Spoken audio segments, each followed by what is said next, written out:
Muy bien, buenas noches, hermanos. Vamos a empezar entonces más una reunión del grupo Teófilos y hoy vamos a continuar con las cartas de San Pablo. Sí, pero antes empezamos, entonces vamos a abrir nuestro encuentro con una oración y pedimos a la hermana Flori que por favor abra su micrófono y nos haga la oración inicial, por favor, Flori. Ok, en el nombre del Padre, del Hijo y del Espíritu Santo. Amén. Gracias, Padre Celestial, por otra reunión. Aquí estamos reunidos con este grupo. Te pedimos, Espíritu Santo, luz, luz, para que nos ilumines y entendamos todo lo que tengamos que entender.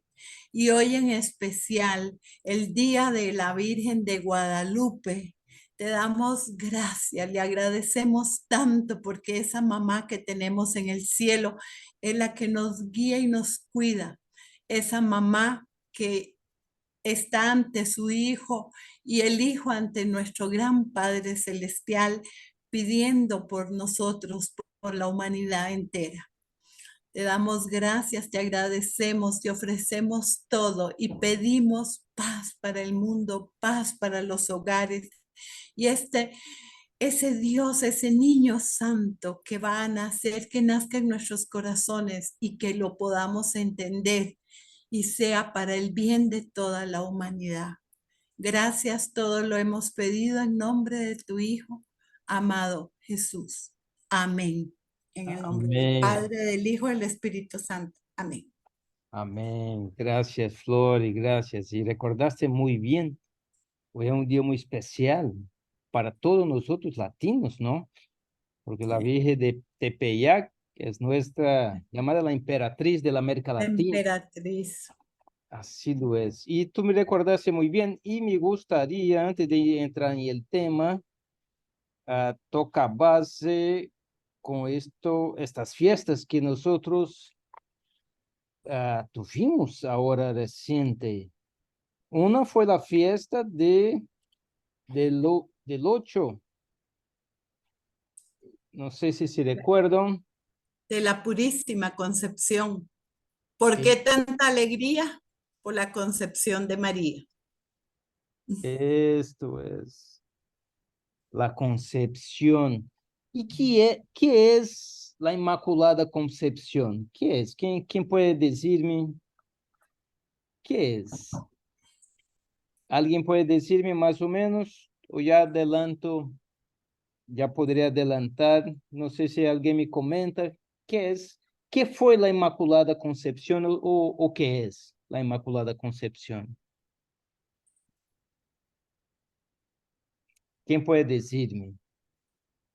¿Quién puede decirme? Déjame dar un tip. ¿Qué es un dogma? ¿Quién puede decirme qué es un dogma? Un dogma, o sea, dime, Flori, dímelo. Lo entiendo, pero no lo sé si lo sé No hay explicar. problema. Nosotros no sabemos de nada, todos nosotros acá, todos estamos aprendiendo. Bueno, lo que yo entiendo es una concepción, pero es por el Espíritu Santo, no es a nivel humano. Sí, muy bien, o sea, la Inmaculada Concepción, ¿qué es Maculada? Muy bien, ¿qué es Maculada? Pureza, la pureza, ella es pura, ella es, Ok, el Inmaculada es algo es, Sin, sin pecado, sin pecado original. eso es. O sea, pureza. maculada, algo que se dice que está maculado o maculada, es algo sucio, ¿no? Sí. Ajá. Inmaculada, quiere decir que no está sucio. Y No, es un dogma de fe.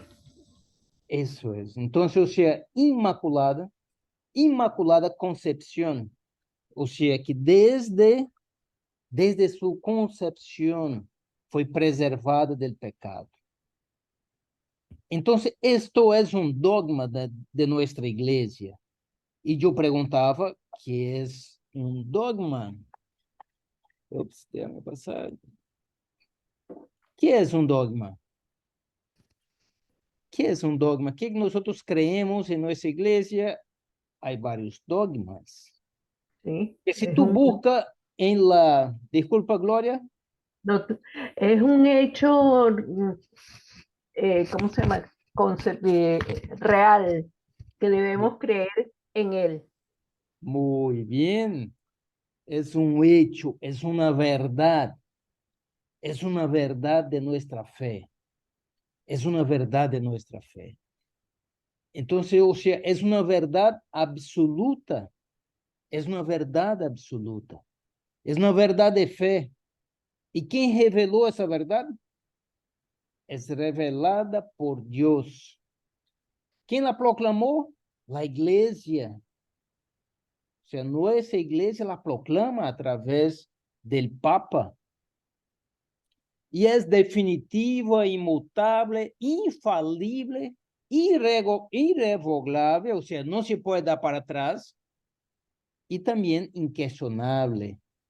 O sea, nosotros, como católicos, nosotros debemos creer en los dogmas.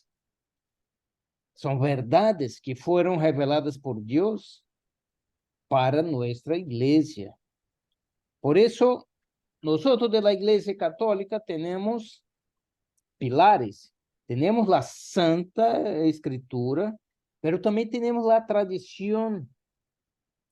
Que es la tradición? Aquilo que fue pasando desde, desde los primeros discípulos hasta hoy en la figura del magisterio del Papa. Entonces, ¿qué es un dogma? Es una Ahora, Flori, verdad, ¿puede responderme qué es un dogma? es una verdad revelada por Dios y que debemos creer sobre todas las cosas. No hay pataleo que no se pueda creer en eso. Muy bien, muy Una bien. verdad absoluta. Es una verdad de Verdad fe de absoluta. nuestra iglesia. Si tú vas a discutir eso con el evangélico, tú vas a morir y no vas a convencerlo porque él hace parte de otra iglesia. Pero para nosotros, nosotros creemos en la Inmaculada Concepción de María. Es un dogma de nuestra fe. Bueno, ¿cuántos son? ¿Quién puede responderme?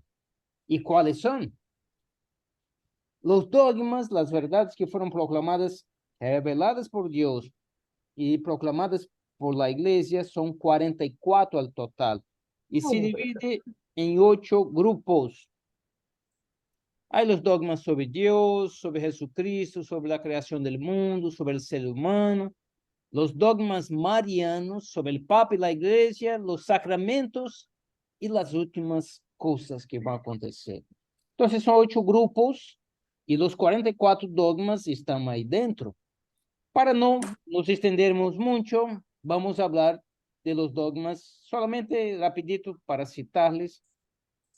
¿Cuáles son los dogmas marianos? Primeiro dogma, la Inmaculada Concepción de María. Segundo, María es Madre de Dios. Madre de Dios. María fue asunta al cielo. Es otro dogma. Y María foi virgem. Siempre foi virgem.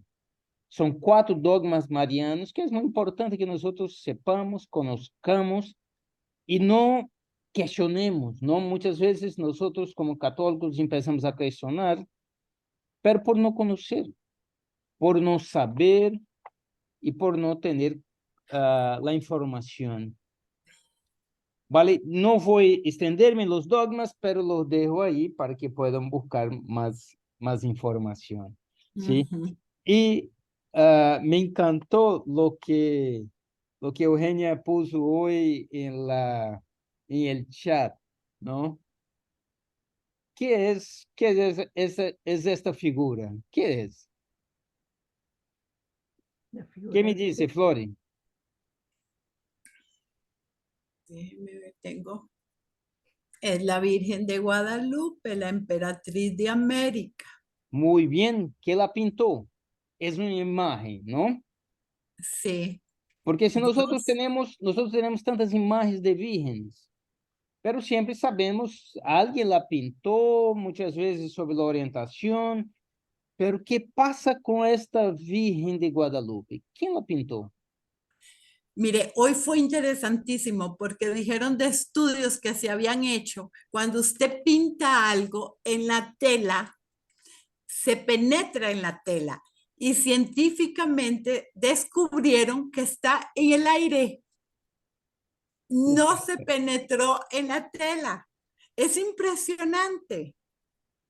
Si nosotros podemos hablar de Guadalupe, vamos a pasar, no solamente hoy, pero A es mí hoy eso increíble. me llamó tanto la atención porque yo hice un cuadro y yo la pinté. Yo tengo un cuadro en mi casa pintada porque me nació. Duré como 6 meses pintándola y tuve que Sí, correr a algunas estrellas porque estaban corriditas.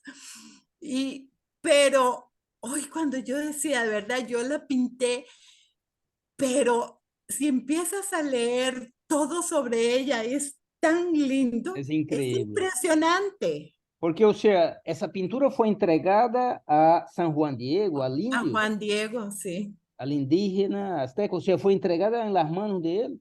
Entonces, ¿quién la pintó? Alguien la hizo. Dios Dios, la pintó. esa es la respuesta. Esa es la respuesta. O sea, esa es la pintura de Dios. Y ahí Sí. tenemos la faz de nuestra madre, la faz de nuestra madre. Y me encantó lo que puso Ajá. Eugenia, los significados, los detalles de nuestra madre. ¿Sí? Tiene una manita más oscura que otra. Y hoy Y el sacerdote decía, tiene la piel oscurita. Y de verdad yo vine a ver la pintura mía y tiene la piel oscurita. Es de latino, es latina. sí, y tiene elementos que solamente los indígenas pudieron identificar. Sí, sí. Mira que eso, yo escuché un padre también hablando de que la Virgen de Guadalupe evitó la muerte de montones de indígenas y Ujú, que más de 5 millones se convirtieron sin necesitar esfuerzo, solamente a través de la imagen de la guadalupana, que, que con sus símbolos, con su simbología, pudo levar claramente el mensaje para los indios. Pero bueno, le ujú. dejo para que puedan explorar y conocer nuestra fe es demasiado rica, ¿no? Que puedan explorar más de información y buscar más información, no solamente sobre los dogmas, pero también sobre la Virgen de Guadalupe, como tú dije, Flor, es estudiada y estudiada y la gente no se cansa de buscar información porque las cosas de Dios son así, son bellas y son, muchas veces no se consigue una explicación científica como tal, ¿no? Porque es así, los milagros son así, ¿no? Bueno, hoy quería compartir con ustedes lo que no logré terminar en la reunión pasada sobre el libro de los Romanos. ¿Está bien? Entonces, vamos para el video que me quedé devendo en la semana pasada sobre los Romanos. Vamos allá.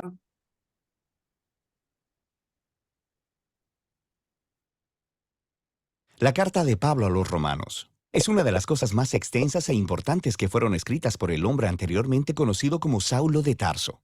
Él fue un rabí judío que pertenecía a un grupo conocido como los fariseos. Él era apasionado y devoto de la Torá de Moisés y de las tradiciones de Israel, y veía a Jesús y a sus seguidores como una amenaza. Pero después tuvo un encuentro radical con el Jesús resucitado, quien lo comisionó como un apóstol, como un representante oficial al mundo de los no judíos, que en la Biblia se conoce como el pueblo gentil. Así que empezó a identificarse con su nombre romano, Pablo.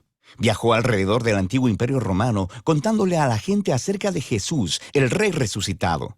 Y después, formando a los seguidores de Jesús en estas nuevas comunidades llamadas iglesias. Y Pablo ocasionalmente escribiría cartas a estas nuevas comunidades de Jesús para ayudarles a desarrollar su fe o para responder sus preguntas. Y una de esas cartas es el libro de Romanos. De hecho, este libro fue escrito bastante tarde en su carrera. Sabemos por el libro de Hechos que la iglesia en Roma ya había existido por algún tiempo y que estaba formada por seguidores de Jesús, tanto judíos como no judíos. Pero en algún momento el emperador romano Claudio había expulsado a todos los judíos de Roma. Y después de aproximadamente 5 años, a todos estos judíos, incluyendo a los judíos seguidores de Jesús, les fue permitido regresar. Y cuando regresaron, encontraron una iglesia que se había hecho muy no judía en costumbres y prácticas. Así que esto creó mucha tensión. Así que para los días de Pablo, la iglesia en Roma estaba dividida. La gente no se ponía de acuerdo acerca de cómo seguir a Jesús. Estaban debatiendo acerca de si los cristianos no judíos deberían celebrar el día de reposo, comer kosher o ser circuncidados. Así que Pablo escribió esta carta para lograr varias cosas. Él quería que esta iglesia dividida se unificara, y con fines prácticos, él esperaba que la iglesia en Roma pudiera convertirse en una base para extender su misión más hacia el occidente, hasta llegar a España. Así que estas circunstancias fueron las que motivaron a Pablo a escribir su explicación más completa del Evangelio, las buenas nuevas que él anunciaba acerca de la vida, muerte y resurrección de Jesús. La carta está diseñada para tener 4 movimientos principales, pero está unificada como una larga exploración del Evangelio. El Evangelio, dice Pablo, primero que nada revela la justicia de Dios, y luego también crea una nueva humanidad, la cual cumple una promesa de Dios a Israel. Así que este Evangelio es lo que unificará a la iglesia. En este video solo exploraremos las ideas de los capítulos 1 al 4. Así que Pablo empieza presentándose a sí mismo como un apóstol llamado por Dios para dar a conocer el Evangelio de Jesús, quien es el Mesías de Israel, que fue levantado de los muertos como el Hijo de Dios, Rey de las Naciones. Y Jesús ahora llama a toda la humanidad a colocarse bajo su gobierno de amor. Y Pablo dice que esta buena nueva sobre el Rey Jesús es, primeramente, poder de Dios para salvar a las personas que confían en Él, y en segundo lugar, revela la justicia de Dios. Ahora, justicia es una palabra del Antiguo Testamento llena de significado para Pablo. Describe el carácter de Dios, que Él siempre hace justicia, lo que es recto y lo que es bueno, pero también que Él es fiel y justo para cumplir sus promesas. Y Pablo dice que la historia de Jesús muestra cómo Dios ha hecho ambas cosas. ¿Cómo? Bueno, primeramente hace un creativo recuento de los capítulos 3 al 11 del Génesis. Él muestra cómo todo el mundo gentil, todas las naciones, están atrapadas en una espiral de pecado y egoísmo. El corazón y la mente humana están quebrantados, dice Pablo. Le hemos dado la espalda a Dios para abrazar la idolatría, que quiere decir buscar significado en las cosas creadas y entregar nuestra lealtad a esas cosas y no a Dios. Esto resulta en una distorsión de nuestra humanidad y en comportamientos destructivos. Y lo que queda es una humanidad culpable delante de un Dios justo y recto. A lo que el pueblo de Israel podría decir, bueno, entonces es algo bueno que Dios escogiera a nuestro pueblo de entre las naciones. Él nos salvó de la esclavitud en Egipto, nos dio las leyes de la Torá y en ellas el día de reposo y el comer kosher y la circuncisión. Y todas estas leyes nos muestran la manera de vivir como el pueblo santo de Dios. Pero no tan rápido, dice Pablo. Él también les recuerda la historia de la Torá y del resto del Antiguo Testamento, el cual demuestra que Israel era tan pecaminoso, idólatra y moralmente quebrantado como el resto de la humanidad. De hecho, Israel es todavía más culpable que los gentiles, dice Pablo, porque ellos tienen la Torá y deberían saber cómo son las cosas. Así que, concluye Pablo, toda la humanidad, gentiles e israelitas, están desesperanzadamente atrapados y son culpables delante de Dios. Pero esa no es la última palabra. Las buenas nuevas de Jesús son la respuesta de Dios. En lugar de mantener a la humanidad en su culpabilidad, Jesús vino como el Mesías de Israel para morir en favor de todas las personas como sacrificio por los pecados. Como nuestro representante, Jesús tomó sobre sí mismo las justas consecuencias del dolor, del pecado y de la muerte que hemos causado en el mundo. Y Él venció a través de su resurrección de entre los muertos. Es esta nueva vida de resurrección la que Él pone a disposición de todos. Jesús se hizo lo que nosotros somos, para que nosotros pudiéramos ser lo que Él es. Y todo esto, dice Pablo, es la manera como Dios justifica a aquellos que confían o tienen fe en Jesús. Justificación es otro término del Antiguo Testamento lleno de significado para Pablo y se relaciona con la justicia de Dios. Literalmente significa declarar como justo. Debido a lo que Jesús hizo a nuestro favor, se nos da un nuevo estado delante de Dios. En lugar de declararnos culpables, Dios nos declara como personas que tenemos una correcta relación con Él y somos perdonados. La justificación nos integra en una nueva familia. A la persona que confía en Jesús se le da un lugar dentro del pueblo del pacto de Dios. La justificación también resulta en un nuevo futuro que comienza con un viaje de transformación de la vida por la gracia de Dios. Así que todas estas cosas acerca de la justificación son un regalo de Dios para aquellos que están en Cristo a través de la fe. Y esto lleva a que Pablo, en el capítulo 4, explore las enormes implicaciones que todo esto tiene respecto de quién puede ser parte de la familia del pacto de Dios. Él regresa a la historia de Abraham en Génesis 15. Antes de que cualquiera de las leyes de la Torá les fuesen dadas a Israel, Abraham fue justificado o declarado justo delante de Dios. ¿Cómo? Bueno, Dios prometió que Abraham se convertiría en el padre de una gran familia multiétnica que recibiría la bendición de Dios. Pero él y su esposa Sara eran muy viejos y nunca habían podido tener hijos. Pero aún así, Abraham tuvo una fe radical y confió en la promesa de Dios. Así que Dios lo declaró como justo. Así que Pablo dice que ahora Abraham se ha convertido en el padre de la nueva familia del pacto de Dios y que esta familia se está esparciendo por todo el mundo. Está formada por los judíos y los gentiles que tienen esa misma clase de fe y confianza en aquel que cumplió la promesa de Dios a Abraham, Jesús el Mesías.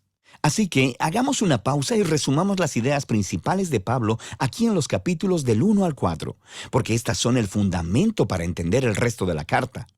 Toda la humanidad está sin esperanza, atrapada en pecado y necesita ser rescatada. Sin embargo, este rescate no sucederá porque ellos intenten obedecer las leyes de la Torá.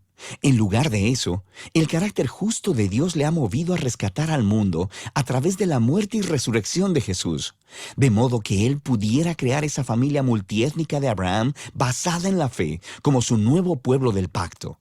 Así que Pablo va a mostrar cómo esta nueva familia es parte de algo mucho, mucho más grande y que los llama a una manera completamente nueva de vivir juntos. Pero todo ello estará basado en estas ideas centrales exploradas en los capítulos del 1 al 4 de la carta de Pablo a los Romanos. Muy bien, son 2 videos. Vamos ahora para el segundo video para vemos el tema total del libro de los Romanos. Un instantito.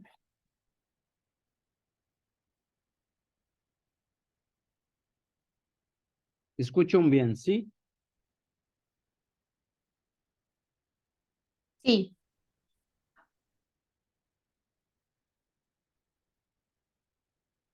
La carta de Pablo a los Romanos.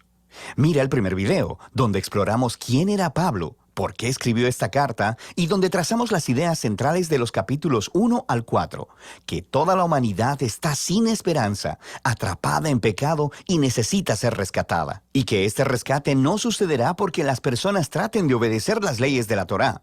Más bien, el carácter recto de Dios lo movió a rescatar al mundo a través de la muerte y resurrección de Jesucristo, de modo que Él pudiera crear la familia de Abraham, multiétnica y basada en la fe, como su pueblo. Ahora, en los 3 movimientos restantes de la carta de Romanos, Pablo va a desarrollar todavía más ideas. Recuerda la exploración de Pablo de la justificación por la fe, que cuando las personas confían en que la muerte y resurrección de Cristo fue por ellos, se les da un nuevo estatus de rectitud delante de Dios. Son colocados en una nueva familia, el pueblo del pacto de Abraham, y se les da un nuevo futuro, la esperanza de una vida transformada. Ahora, Pablo quiere mostrar cómo esta realidad debería transformar cada parte de nuestra existencia, porque estar en esta familia significa ser parte de una nueva humanidad que Dios está creando a través de Jesús y el Espíritu. Así que Pablo regresa al primer personaje humano de la historia bíblica, Adán. Su nombre significa humanidad, y Adán, como toda la humanidad después de él, eligió el pecado y el egoísmo. Así que todos enfrentamos el juicio de Dios porque nos hacemos esclavos de la influencia del pecado, lo cual resulta en la muerte. Pero luego Pablo contrasta a Adán con Jesús, quien él dice que es el nuevo Adán, un humano que vivió en fiel obediencia a Dios, mostrada a través de su acto de amor sacrificial. Y ahora Jesús ofrece su vida como regalo a otros para que ellos puedan ser justificados delante de Dios. Así que Jesús se emerge como la cabeza de una nueva humanidad que está siendo transformada por este regalo, y esto lo lleva al capítulo 6. Pablo les recuerda a estos cristianos en Roma que elegir seguir a Jesús significa dejar su vieja humanidad en Adán y entrar a la nueva humanidad en Jesús, y que su bautismo fue un símbolo sagrado de esta transición. Su vieja humanidad murió con Jesús y su nueva humanidad fue levantada con él de entre los muertos. Así que cuando una persona confía en Jesús, su vida se une a la vida de él, y lo que es cierto de él, ahora es cierto también de ellos.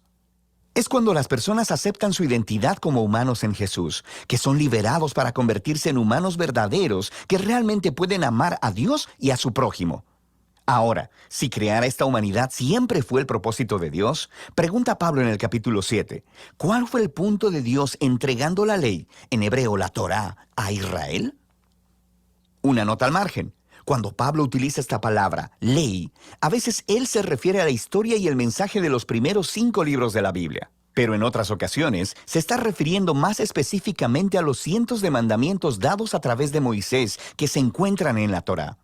Aquí Pablo se está enfocando en el segundo significado. ¿Cuál era el propósito de todos esos mandamientos? Pablo dice que los mandamientos de la Torá eran buenos, que mostraban la voluntad de Dios sobre cómo Israel debía vivir. Pero si lees la historia de la Torá, verás que Israel desobedeció todos esos mandamientos. Entre más leyes recibieron, más reprodujeron el pecado de Adán y se rebelaron. Así que, aun cuando Dios le dio a su pueblo reglas morales específicas para obedecer, eso no arregló el problema del corazón pecaminoso del hombre. Paradójicamente, esas reglas hicieron a Israel todavía más culpable. Pero, dice Pablo, la paradoja es el punto.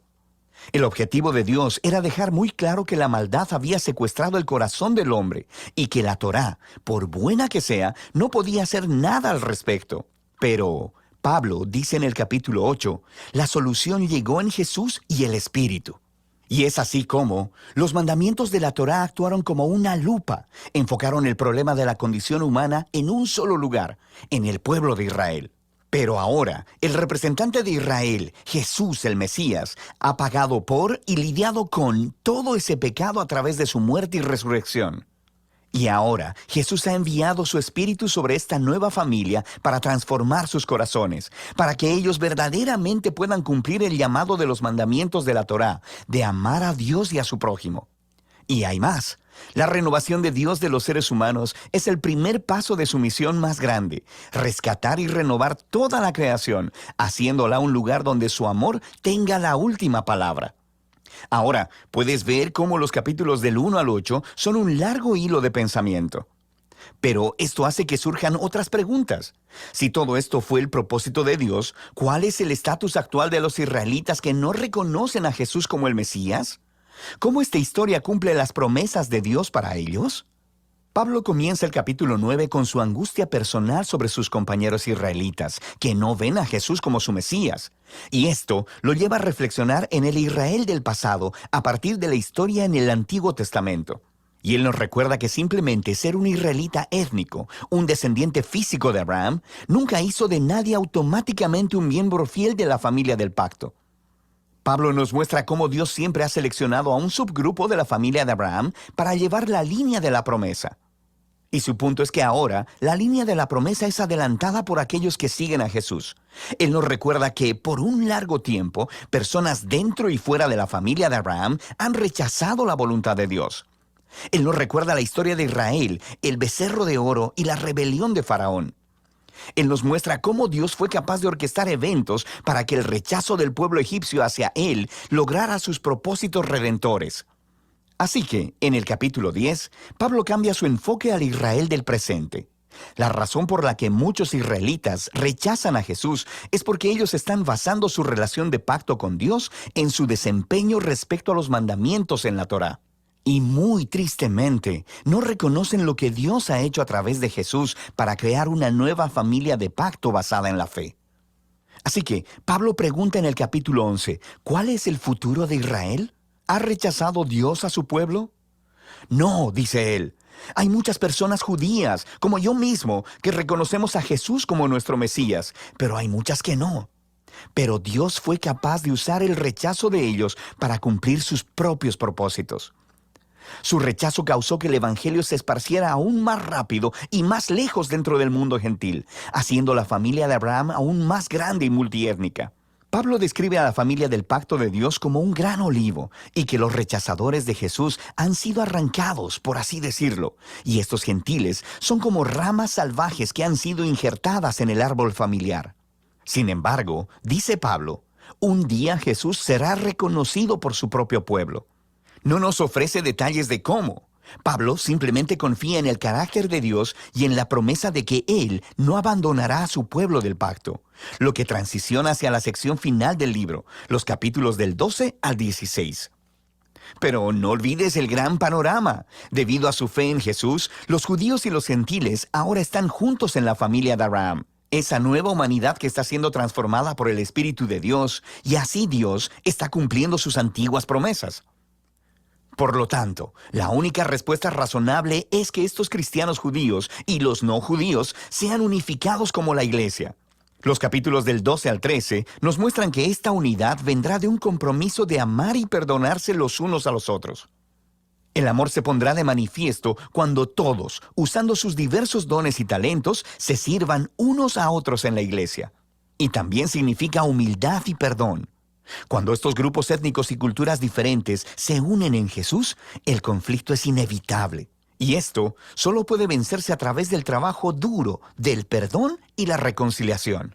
Así mostrarán la más grande de las virtudes cristianas, el amor, la cual cumple los más grandes mandamientos de la Torá: amar a Dios y amar a tu prójimo como a ti mismo. En los capítulos 14 y 15, Pablo se enfoca específicamente en los asuntos que están creando divisiones étnicas en la iglesia romana.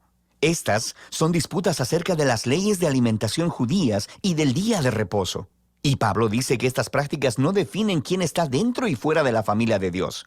Y si las personas difieren sobre estos temas culturales, importantes pero no esenciales, necesitan aprender a respetar sus diferencias. Y de esta manera, el amor sanará y unificará a la familia de Jesús. Pablo cierra la carta primero recomendando a Febe, quien es una líder clave en la iglesia de Cencrea. Ella tuvo el honor de llevar y quizá incluso leer en voz alta por primera vez esta carta a las iglesias romanas. Pablo luego concluye saludando a todas las personas que no ha visto por mucho tiempo. Y ese es el final. ¡Wow! Ahora puedes ver mejor cómo todas las piezas de esta carta encajan y muestran la gran obra maestra que es. Y de eso se trata la carta a los romanos.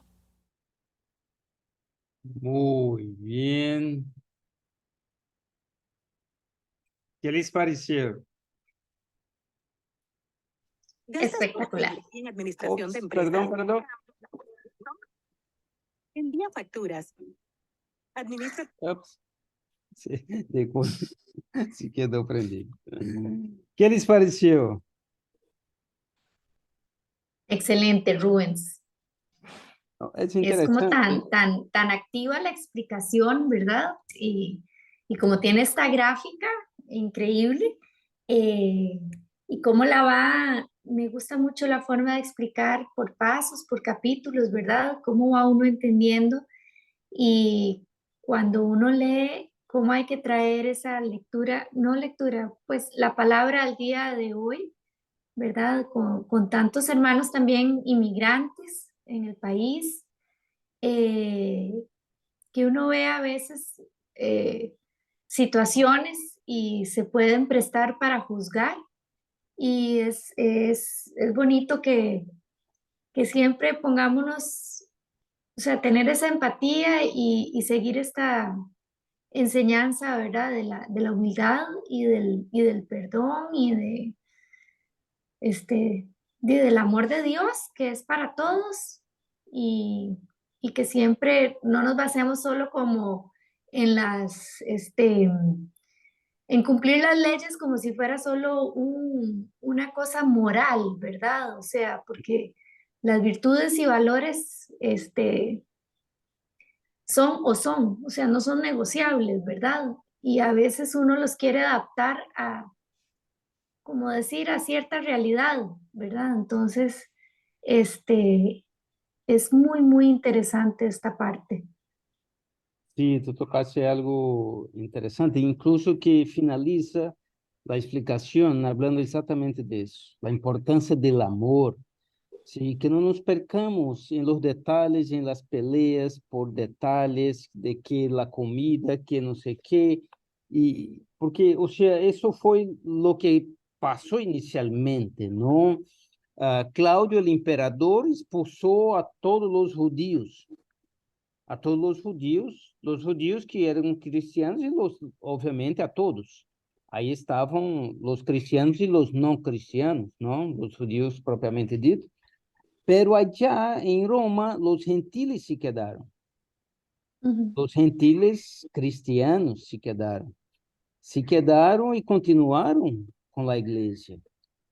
Cuando el emperador Claudio murió, eso después de 5 años de esa tomada de decisión, y los judíos cristianos, todos los judíos entonces pudieron regresar, y ahí regresaron los cristianos, o sea, los judíos convertidos al cristianismo. Ahí encontraron la iglesia que los gentiles continuaron levando, y ahí sí tuve los choques, ¿no? Porque los gentiles ya no reconocían los costumbres que los judíos convertidos querían implementar. Y eso basaba principalmente en reglas judías, ¿no? De comportamientos, ¿no? Y eso muchas veces, no sé si ustedes, yo observo mucha preocupación en nuestra iglesia hoy con la cuestión comportamental. O sea, cómo tú te presentas, qué gesto tú ejecutas, qué piedad. O sea, muchas veces yo tengo una piedad personal y quiero que esa piedad personal sea para todos. Y eso empiezo a defender una tese y eso provoca conflicto en la iglesia, ¿no? Por ejemplo, un tema que todavía continúa, ¿no? Ah, si tú recibes la hostia consagrada, o sea, la comunión en la mano o en la boca. Yo recibo en la boca, entonces todos tienen que recibir en la boca, y sí, y presta una confusión a discusiones tan grandes. Cuando la iglesia dice, tú puedes recibir en la boca o en la mano, pero se hace muchas veces mucha confusión alrededor de un tema que, o sea, bueno, lo importante es que tú recibas al Señor. Tú estás recibiendo al Señor, hermano. ¿Cuál es?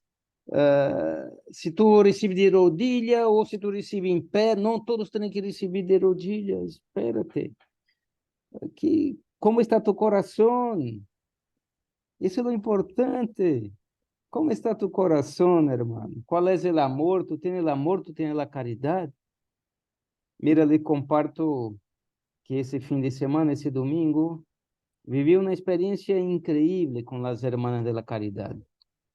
Fuimos a un sitio en una comarca isolada, en Cruzar Ríos, y estas hermanas, chus, qué fortaleza, qué belleza. Y tú, ¿de dónde sacan tanta fuerza? Y fue Marinus, Sí, estaba fue Marinus. ella. Sí, exactamente. Una fuerza esa mujer. Y llevamos un camión de cosas para esa gente y la gente tan sencilla. Ujú. La gente caminó, tenía gente, estábamos finalizando después de 4 horas, no sé, y, y la gente estaba llegando. Mira, yo camino como 4 o 5 horas para llegar aquí. O sea, para llegar. para regresar más 4, 5 horas. Y algo tremendo, eso es amor, eso que la carta habla. Lo importante es el amor, que pongamos el amor siempre adelante de nuestras acciones y que descuidemos un poco de esos conflictos, ¿no? Que nosotros muchas veces hacemos. Bueno, yo pregunté qué hablaba y yo acabé hablando, no hablo demasiado. ¿Quién quiere hablar? Si quiere alguien hacer algún O comentario. abran sus videos porque somos tan poquitos hoy y hoy es como nuestra clase hasta el año entrante. Floria, y vos estás en video, sí. De verdad que sí, bien, un buen recuerdo. Nosotros vamos a hacer una pausa y para esta semana próxima, ¿no? Para vivirmos y nos prepararmos bien para la Navidad. Y entonces regresamos ahí después. ¿Alguien quiere comentar más algo? Yo quiero mí- hacer una pregunta, perdón. Quiero hacer una pregunta sobre las cartas de Pablo y el Medio Oriente, o sea, la guerra que se está realizando entre Irak, Irán y Gama. Son hermanos, son hijos de Dios, ¿y por qué están luchando? ¿Es porque no tienen amor o simplemente por la tierra, por una herencia? Yo pienso que ahí Dios está cuestionado, está indeciso qué hacer, ¿no?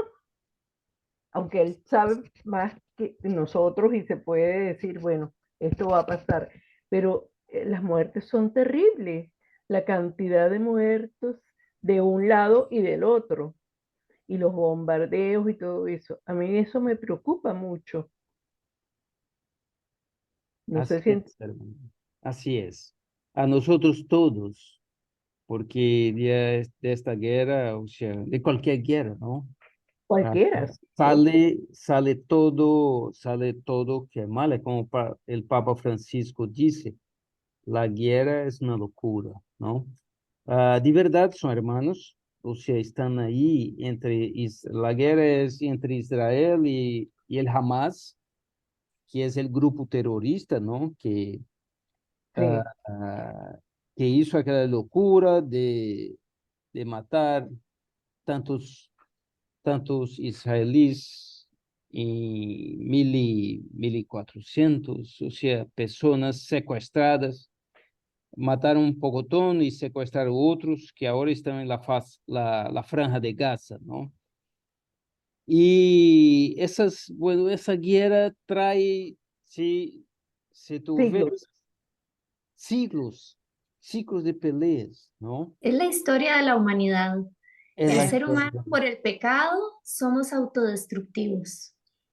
Sí, Creo que lo que nos diferencia de los animales, ¿verdad? Es que tenemos un cierto raciocinio y que no sabemos aprovechar el amor de Dios que nos puso en el corazón, porque uno nunca ha visto como esto,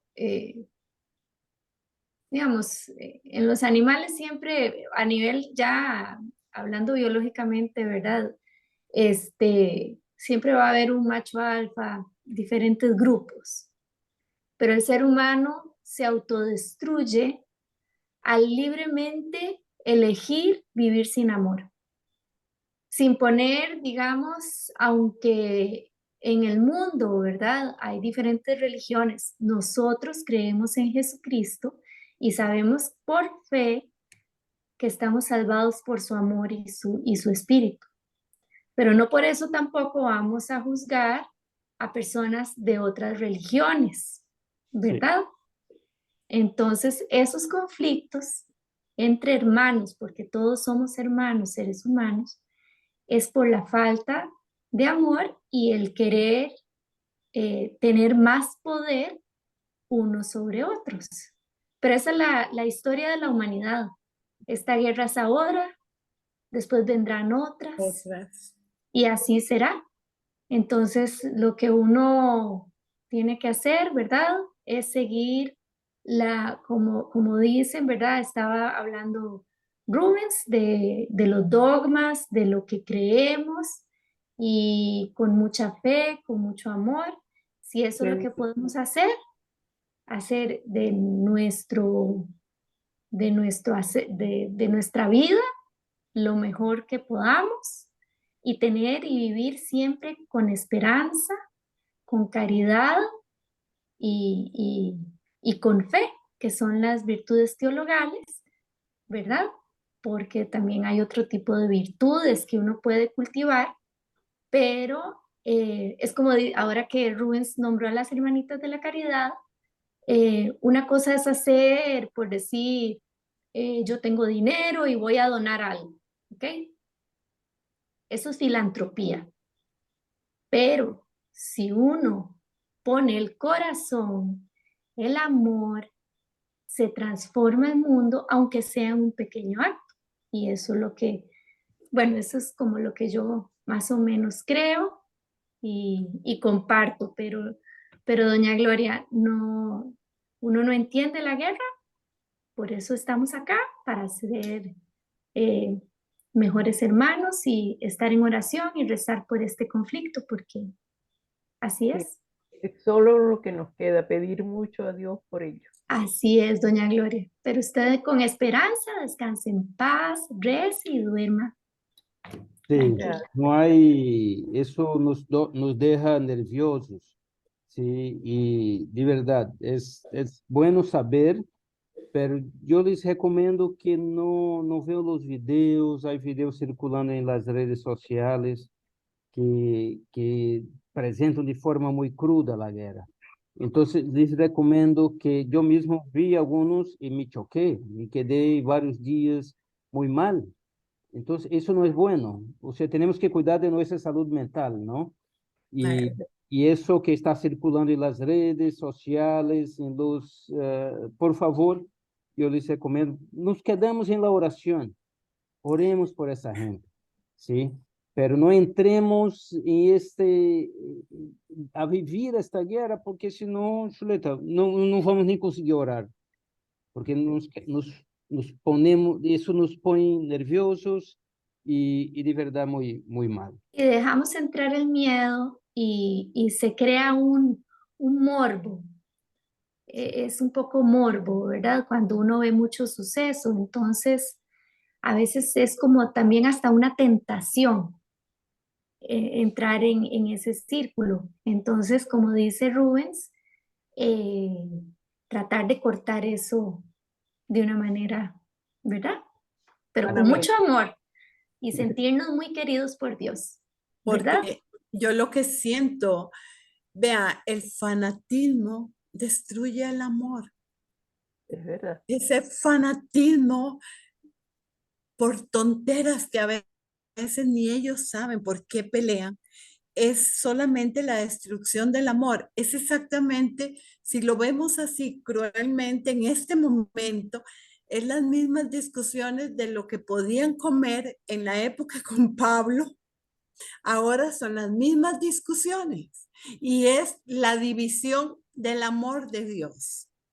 Es impresionante y así va a seguir hasta que termine todo, pero la falta de respeto por lo que otra persona cree o todo esto es lo que caemos en estas cosas que no son de Dios.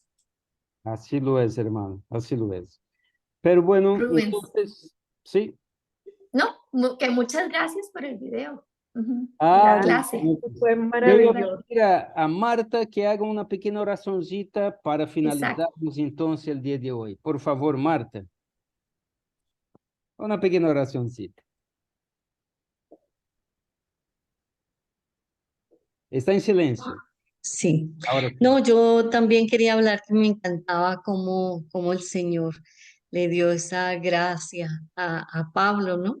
Ese don del entendimiento, que es de donde viene y todo lo que hizo.